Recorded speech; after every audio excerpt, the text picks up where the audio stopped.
9 வருட காலமாக அகதிகளாக வாழும் சம்பூர் மக்களின் சொந்த நிலத்திற்கு செல்லும் கனவு இன்று நனவாக்கப்பட்டுள்ளது.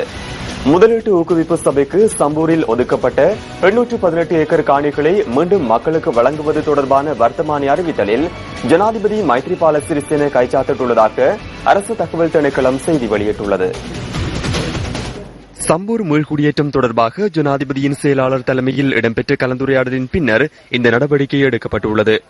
மீள்குடியேற்ற அமைச்சர் DM சுவாமிநாதன், தமிழ் தேசிய கூட்டமைப்பின் பாராளுமன்ற உறுப்பினர் MA சுமந்திரன், கிழக்கு மாகாண ஆளுநர் ஒஸ்டின் பெர்னாண்டோ, முதலீட்டு ஊக்குவிப்பு சபையின் தலைவர் உப்புல் ஜெயசூரிய ஆகியோர் இந்த விடயம் குறித்து கூடி ஆராய்ந்துள்ளனர்.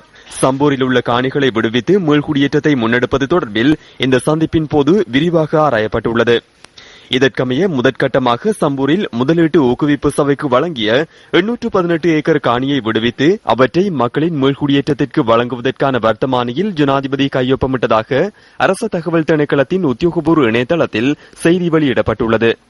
இதேவேளை சம்பூரில் இடம்பெயர்ந்தவர்களை மீள்குடியமர்த்துவதற்கு ஏதுவாக விதுர ராணுவ முகாம் அகற்றப்படும் என கிழக்கு மாகாண ஆளுநர் ஒஸ்டின் பெர்னாண்டோ தெரிவித்துள்ளார். 6 மாதங்களுக்குள் இந்த முகாமை வேறு இடத்துக்கு மாற்றி மக்கள் தமது சொந்த காணிகளில் மீள்குடியமர்த்தப்படுவார்கள் என அவர் உறுதியளித்துள்ளார். 237 ஏக்கர் நிலப்பரப்பில் அமைந்துள்ள சம்பூர் விதுர கடற்படை முகாம் அங்கிருந்து அகற்றப்பட்டு 180 ஏக்கர் நிலப்பரப்புடைய வேறொரு பகுதிக்கு மாற்றப்பட உள்ளதாக தெரிவிக்கப்படுகின்றது. சம்பூர் பகுதியைச் சேர்ந்த மக்கள் பல வருடங்களாக தற்காலிக கூடாரங்களின் கீழ் மழையிலும் வெயிலிலும் கஷ்டப்பட்டு வருவதாகவும் அவர்களை சொந்த காணிகளில் வீடுகளை அமைத்து மீள்குடியமர்த்துவதற்கு அரசாங்கம் தீர்மானித்துள்ளதாகவும் அவர் குறிப்பிட்டார்.